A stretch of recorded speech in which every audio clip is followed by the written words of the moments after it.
Hello friends, আমি আজকে আছি জিংলাতলি ঘুষের আশ্রমে। তো ঘুষের আশ্রমে চলে আসি আজকে পয়লা বৈশাখ উপলক্ষে। আমি প্রতি বছরে এখানে চলে আসি ঘুষের দর্শন নেওয়ার জন্য, ঘুষের আশীর্বাদ নেওয়ার জন্য আমি প্রতি বছরই এখানে চলে আসি। তো এখানে ভক্তবিন্দুদের জন্য প্রসাদ তৈরি করা হচ্ছে। এখানে যে ওনারা ভক্তবিন্দুর জন্য যে প্রসাদ তৈরি করা হচ্ছে। আর এদিকে বিশাল একটা মাঠ আছে, আমি সম্পূর্ণটা দেখাবো, আপনারা আমার সাথে থাকেন। আর যারা যারা ভিডিওটা দেখতেছেন শেয়ার করে দিয়ে সবাইকে দেখার সুযোগ করে দেন। আর আমার আইডিয়া ফলো দিয়া আমার সাথে থাকেন, এরকম সুন্দর সুন্দর জিনিস আরও দেখাবো। তো আসেন শুরু করি। এটা হলো, এই দেখেন সবাই এখানে প্রসাদ তৈরি করা হচ্ছে।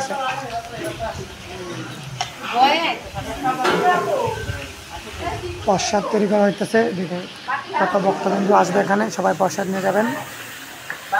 আর আজকে হলো পয়লা বৈশাখ, পয়লা উপলক্ষে আমি ফ্যামিলি নিয়ে প্রতি বছর এখানে চলে আসি। তো আপনারাও আসবেন, আর পুরোটা আশ্রম আমি দেখাবো, আপনারা আমার সাথে থাকেন। দোল পূর্ণির সময় এখানে অনেক মানুষ হয়, হাজার হাজার মানুষ হয়। তো আজকেও মোটামুটি ভালো ভক্তবিন্দু আসছে। আমি এখন মাঠে আপনার প্রসাদ বিতরণ করা হয়, এটাতে মনে করেন পুরোটাতে করা হয়, উপরে তিরপাল দিয়ে করা হয়, যা করা হয় আপনার বড় কোনো অনুষ্ঠানে। আর এখানে যে ভক্তবিন্দুদের জন্য যে প্রসাদ নিয়ে হাত ওয়াশ করার জন্য বেসিং, এই যে বেসিং করা হয়েছে, এগুলো আগে ছিল না, সব নতুন করা হয়েছে। এই মাঠটা কিন্তু আগে ছিল না, এই মাঠটা কিন্তু নতুন করা হয়েছে সব ভক্তবিন্দুদের জন্য। এটা হলো জিংলাতলি ঘুষের আশ্রম। তো আমি এখানে প্রতি বছরই আসি। আর আপনারা আশীর্বাদ করবেন যত বছর বেঁচে থাকি, যাতে এখানে আমি এসে ঘুষের আশীর্বাদ নিতে পারি। আর ওদিকে আমার ফ্যামিলি দাঁড়িয়ে আছে। আর ওদিকে দেখেন এই ঘরটা কিন্তু আগে ছিল না, এই ঘরটাও আগে ছিল না, সবগুলো নতুন করা হয়েছে, সবগুলো নতুন করা হয়েছে।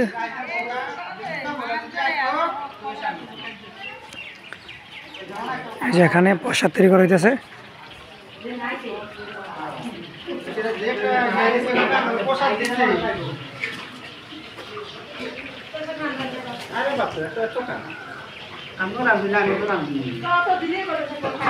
সবাই কিন্তু এখানে দেখেন সবাই কাজে ব্যস্ত, যার যার কাজ নিজ দায়িত্বে করতেছে, নিজ দায়িত্বে সবাই যার যার কাজ করতেছে। নিজে চুলা কটা লাগাইছে হলো, এই যে এখানে একটা, এখানে এই যে সিরিয়ালে সব চুলা, সবগুলো চুলোতে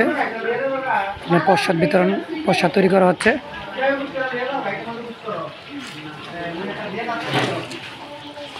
তো চলেন আমরা আশ্রমের ভিতরে যাব, এখন আশ্রমের ভিতরটা দেখাবো।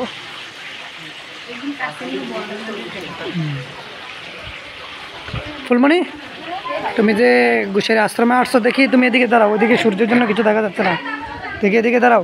তোমার অনুভূতিটা কেমন লাগে বলো? অনেক ভালো লাগে। তো তুমি সবার উদ্দেশ্যে কি বলবো বলো? সবাইকে আসতে বলবে না ঘুষের আশ্রমে? বলো সবাই আসবেন, খুব ভালো লাগবে। হ্যাঁ, খুব ভালো লাগবে, ঘুষের আশ্রমে আসবেন, ঘুষের কৃপা পেলে অনেক ভালো লাগবে। তো সবাই আসবেন, আসলে অবশ্যই ভালো লাগবে। আর ভিডিওটা যারা যারা দেখতেছেন প্লিজ শেয়ার করে দেবেন, শেয়ার করে দিয়ে সবাইকে দেখার সুযোগ করে দেন।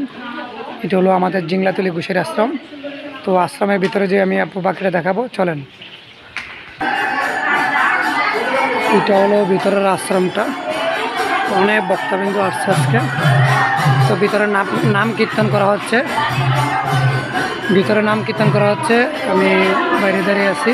তো সবাই দেখেন এখানে কিন্তু প্রচুর মানুষ হয়, হাজার হাজার মানুষ হয় দোল পূর্ণিতে। যারা আসছেন তারা অবশ্যই জানেন, আর যারা আসছেন না ভিডিওটা শেয়ার করে সবাইকে দেখার সুযোগ করে দেন। এগুলো জিংলাতলি ঘুষের আশ্রম, অনেক ভক্তবিন্দু আসছে আজকে পয়লা বৈশাখ উপলক্ষে। বছরের প্রথম দিন, তাই ঘুষের আশীর্বাদ নেওয়ার জন্য সবাই এখানে চলে আসে। আমিও কিন্তু প্রতি বছরে এখানেই আসি। আমি দোকান বন্ধ দিয়ে দিই এই দিনটাতে। এই দিনটাতে আমার ব্যবসা বন্ধ করে আমি চলে আসি এখানে, কারণ ধর্ম কর্ম সবই করতে হবে। আমরা যতদিন বেঁচে থাকবো কর্মের পাশাপাশি ধর্ম করতে হবে, ধর্মের পাশাপাশি কর্ম করতে হবে। এটাই সত্যি, এটাই বাস্তব। কেউ চিরদিন বেঁচে থাকবো না। তো যতদিন বেঁচে থাকি ধর্মটাই প্রাধান্য দিতে হবে। আগে ধর্ম, তারপর হবে কর্ম। আপনি ধর্ম কর্ম দুটোই করতে হবে। যদি শুধু কর্ম নিয়ে ব্যস্ত থাকি তারপর ধর্ম হবে না, ধর্ম নিয়ে ব্যস্ত থাকলে কর্ম হবে না। তো আমরা যাতে মানব জীবন নিয়ে পৃথিবীতে আসছি, তো আমরা সব কিছুই করতে হবে। তো এটাই সত্যি। যারা যারা ভিডিও দেখতেছেন শেয়ার করে দেবেন। আমি আবারও বলতেছি, আর এটা হলো জিংলাতলি ঘুষের বাড়ি, জিংলাতলি ঘুষের আশ্রম। তো সবাই আসবেন। এই দেখেন, এখানে আসলে কিন্তু মনটা অনেক ফ্রেশ হয়ে যায়। আমার যতই মন খারাপ থাকুক, যতই টেনশন থাকুক, আমি কিন্তু এখানে চলে আসি। এখানে চলে আসলে আমার মনটা একদম কী হয়ে যায়, এই যে মনটা একদম শান্তি হয়ে যায়। লেখাটি দেখেন, লেখাটি পড়লে অনেকটা ভালো লাগে, লেখাগুলো পড়লে অনেক ভালো লাগে। আর এখানে দেখবেন অনেক মানুষ আসে। তো ভিডিওটা শেয়ার করে দেবেন, দিয়ে সবাইকে দেখার সুযোগ করে দেন।